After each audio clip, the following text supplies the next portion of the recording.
कई बच्चों को पढ़ना नहीं होता है कभी कभी वो There are some those who never want to write, never want to study. So how do you deal with that? See,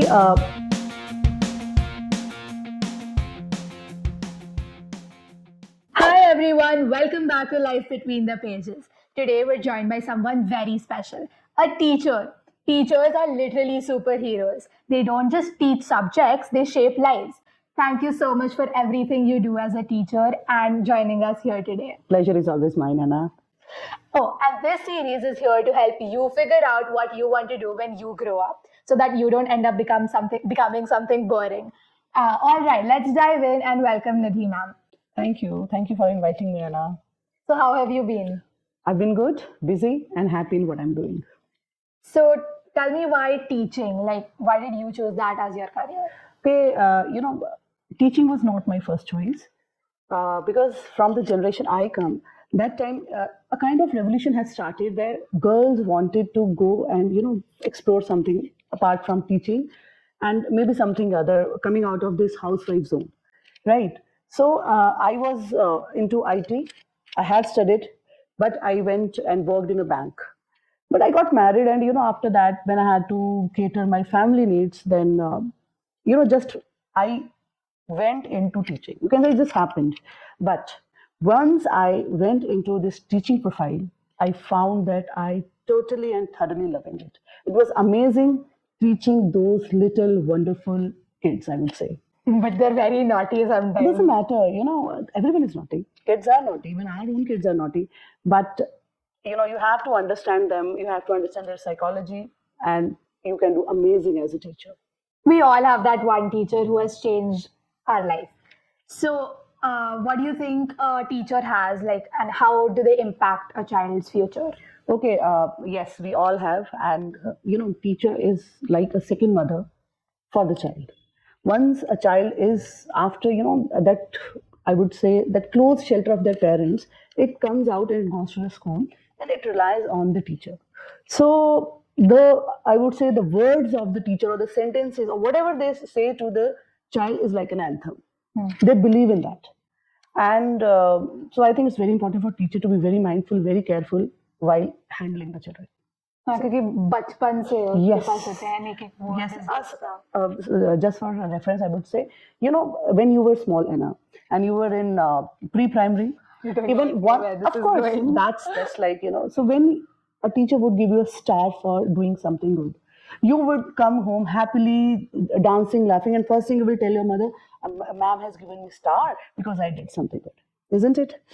So I think yes, it is important for teacher to be very mindful. So, what's the most exciting part about teaching? Because there are so many naughty kids out there. You have to handle all of them. Assignments आपको काम करना पड़ता है उन पे. Okay. See, for me, the best thing are the students. And I'm very happy and I'm very blessed that I'm in this profession. I really love to be a teacher.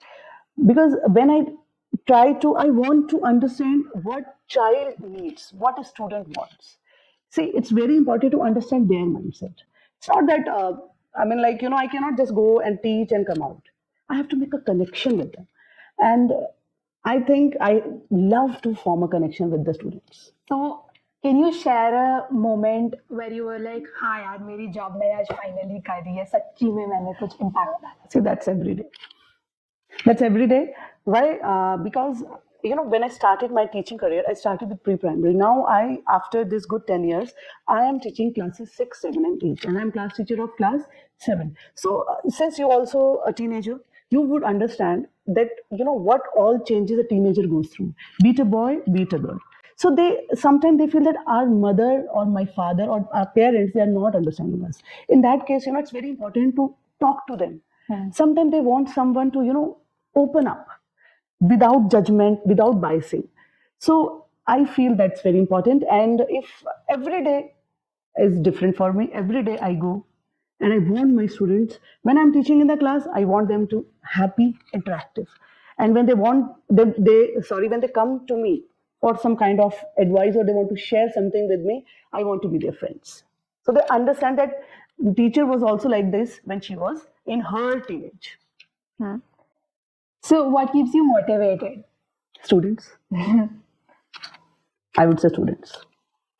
So कई बच्चों को पढ़ना नहीं होता है कभी कभी वो Kabhi. There are some those who never want to write, never want to study. So how do you deal with that? See, to be very frank, Anna, we are in this era where there is no punishment, right? When we were kids, and when your parents must have told you, then we used to have nice beating from our teachers. And if parents get a complaint from the teacher, then again, parents would also give a nice beating. That's not the scenario now. So, and again, technology now, see, on in this age, you are so pro with all this, and your own channel is there. But so, see, this is a digital era.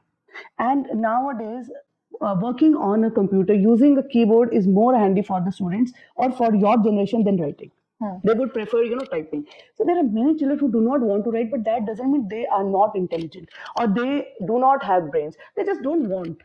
So, there are two, three criteria. First is how we deal, how parents deal, and what is going through within the mind of child. So, I try to be very understanding. Of course, I scold them also, but I also try to be non-judgmental and have to be, finish your work. But if you're not and they're performing, so we have to let go at some point. So what's another challenge you faced and you overcame it? See, to be very honest, since nowadays teaching is, apart from teaching, there are many other things that a teacher has to do, right? So those are the challenges where we have to work something extra apart from teaching.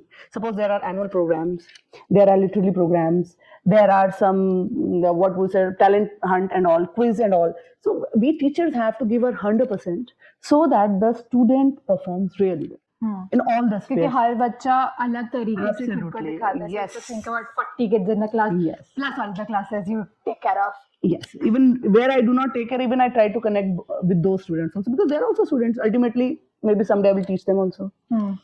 So आपको क्या लगता है कि future क्या है education का? Because I've been homeschooled, I've gone to normal school also, and now I'm doing online school because अब तो because you said कि जैसे आपने कहा कि हम लोग evolve कर रहे हैं, we're all becoming digital. I've already started doing online school. So what do you think a teacher will play a role in future? Okay, see, child, now during COVID, it was NEP, National Education Policy 2020. It had come into picture, but because of this COVID, it could not be implemented thoroughly. Since I am in a CBSE school, so now, this NEP, what it says that nowadays the skill-based education is required by the school to give it to cater to the students. Now the students have to be into competency-based education, not just rote learning, not just theoretical. It has to be skill-based.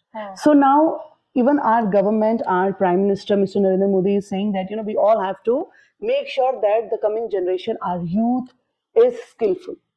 So, and the future of India is very bright, believe me, because students are very smart. They know way more than us. They are digitally very savvy. And they're, of course, new generation, new mindset. So the future of India is definitely bright. If someone wants to become a teacher, what do they do? Like degree होके call it a day. आपको आगे क्या करना होता है? See, you have to do. There are 2-3 kinds of school. There is ICSE, CBSE, and IB board also. So I think for CBSE, since I have only taught in CBSE, B.Ed or M.Ed is required. Even D.Ed could be diploma in education or bachelor's in education or master's in education. So this is done after you do your graduation, right?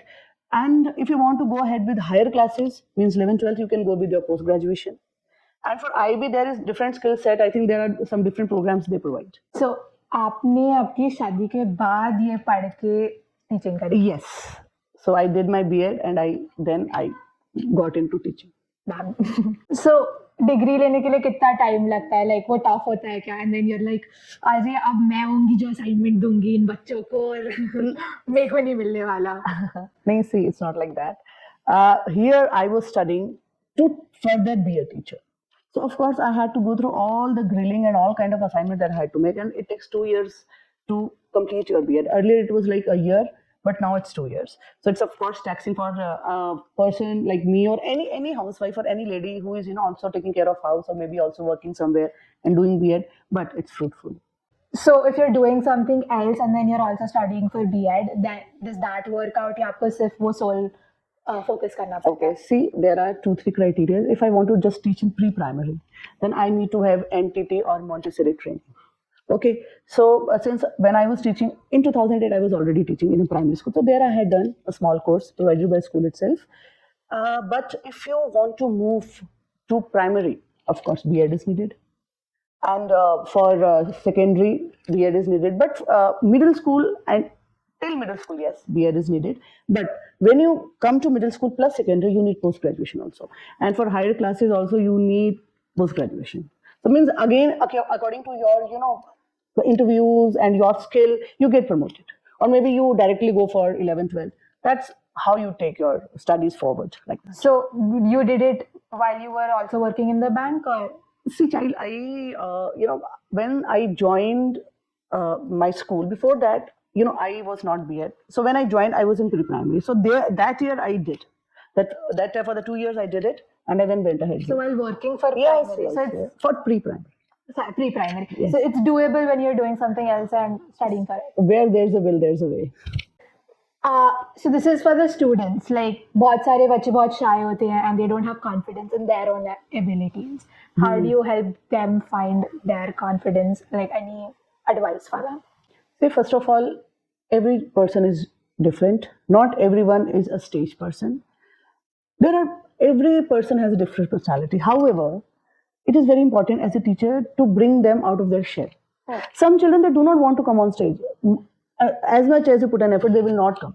But it is important that they are not hiding behind some sheltered mask, I would say. It is important that they come out. And as and when we, like the assemblies and all we have, so we try to give them chance that time. That so that they can speak, they have that, they come out of that phobia of stage. But again, I parents come across me, they say, ma'am, we want our child to be very confident. Agree. But again, after a certain stage, when you reach a certain level in your life, you get many experiences. You may be confident after some time. We can only help a bit, but a basic nature doesn't go. Yeah. And lastly, if there's any advice you'd give for aspiring teachers. Okay, see, for aspiring teachers, or I would like to give one suggestion. If you really want to be a teacher, then don't just go for teaching and finishing the syllabus, and then just try to be in the shoes of the students. Be empathetic, understand their mindset, be friendly, of course firm at times also, because we are educators, we need to teach them. But apart from that, also try to be understanding and empathetic and affectionate, I would say. So I this is guess important. also thinking about the teacher that affected your life. तो वो थोड़ा हो सकता है, I don't know. हाँ, why not? So आपके status पे मैंने आपकी बहुत सारी poems भी देखी है. So what's your inspiration for writing them? Okay, see, it started when I was in class 8, to be very frank. And believe me, मेरी classmate एक लिख रही थी हिंदी में poem. मैंने उसको copy कर लिया. I mean, I just see how she's writing. I also started writing. Then she said, तुमने मेरा copy करके लिखना शुरू किया. I said, it's okay. ठीक है, आप किसी से कुछ सीख सकते हो, लेकिन आगे उसको फॉरवर्ड कैसे लेके जाना है वो आप पर है. So I started writing. I used to write for बारिश आई, वसंत आई, दिवाली, like that, small. फिर छूट गया. Then when I joined this school here, in pre-primary also I started writing. Once I started writing in Hindi, and then over a period of time, it evolved. And now I also write in English, Hindi, and now I like to write. So it happens now. Can say evolving over a period of time. आपने इतनी सारी poems लिखी है. So उसमें से आपकी कोई favorite थोड़ी सी lines? Okay, one poem in English, जो मुझे that I also like. So I would just like to read it. 2 lines. It's about gratitude. Gratitude, a virtue we must possess. Gratitude, a quality we must address. Be thankful to the nature for this lovely life and providing us with the essentials to survive. Gratitude begets humility and humbleness. Gratitude brings positivity. So let's learn to have the attitude of the gratitude for everyone around us. The attitude of the gratitude, guys. Yes. It's very important, and I think we all should be always thankful to everyone around us for this beautiful life, to God, to nature, to people who are making our life easy, not just parents, domestic help. people around us. We should be very grateful to everyone, and this brings humility, believe me. And the people who are humble, they go long way ahead. Hindi में कहावत है कि जिस पेड़ पे फल उगता है वही झुकता है. Yes. झुकता कौन है? जिस पर फल, यानी कि जिसमें गुण है. ऊंचे लंबे पेड़ जो किसी को छाया भी ना दे पाए, ऐसे पेड़ों की हमें क्या जरूरत है? Getting my point? तो जितना हम्बल रहोगे उतना जिंदगी में आगे जाओगे. All right. So thank you so much for joining us here today. I had a great time talking about teaching with you. And I hope you guys liked today's episode, and go subscribe to our channel if you haven't yet. Also, if you guys would want me to ask any more questions to a teacher, let me know in the comment section below, and I'll see you guys next time. I hope we cleared your doubts and inspired you to become a teacher in the future.